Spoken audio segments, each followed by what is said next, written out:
my biggest struggle has been not enough people have seen success, and I take it personally because I see some great people. I see personalities that are, I just think to myself, man, these people are going to be this massive success. They're just going to go on and conquer the world. And then when they don't, I feel to some degree like responsible for that. I say, what did I do wrong? What didn't I do to help them? And so I get kind of in a funk myself because I say, what can I innovate better to help those people succeed? Because they were so promising.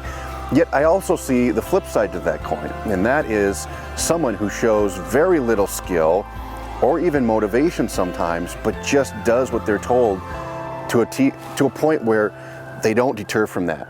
They just stay on course, and that is why they're successful. And some of the most unlikely people that don't even speak English, people that don't even have a computer, end up being so wildly successful, and I mean wildly successful, that it completely breaks my norm of thinking, my way of thinking. And so, yeah, I mean, my biggest challenge is sometimes it's the people you least expect that end up being very, very successful and actually living the lives of their dreams. And you see these people that, you know, don't have anything, they're living in their car, that now have these great, beautiful homes and are living all over the world and traveling. And you're like, wow, this is such a great story, you know? And that's what lights me up. But at the same time, it's the people that I think that have so much potential that don't. And I always try to figure that out. I try to pick it apart.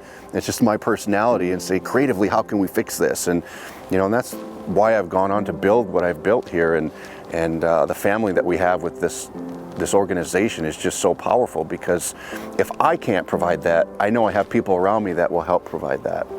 You know, when I was younger, I've had a lot of discouragement. I've had a lot of times where I just wanted to give up. I mean, I was the skinny kid in school. I wasn't great with the ball, so basketball, baseball, football wasn't my thing. I spent a lot of time swimming. I was a state swimmer in school, but I was very discouraged because I wanted to do certain things, and I just didn't have the natural ability.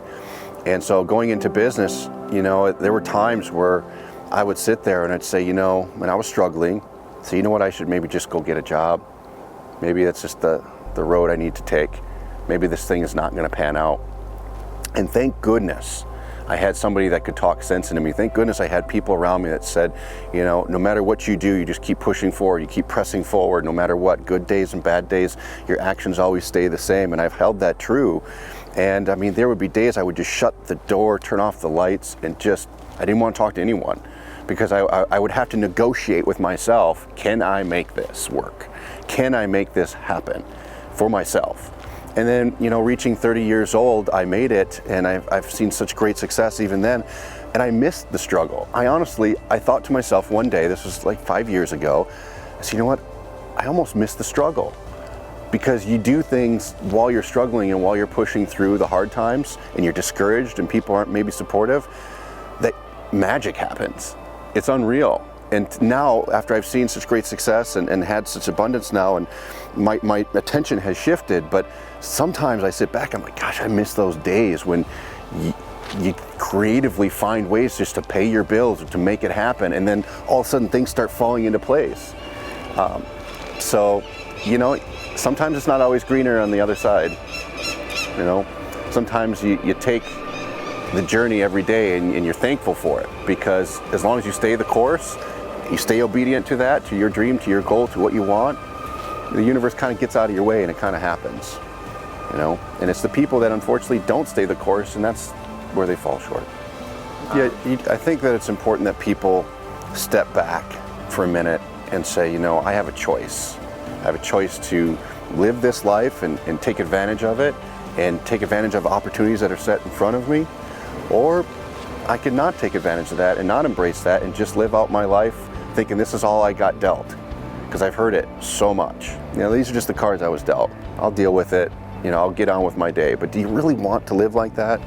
You got to make a decision. And I think people, when they make that decision, you say, you know what, I deserve better. I deserve more. I can create that. And from there, it's magical.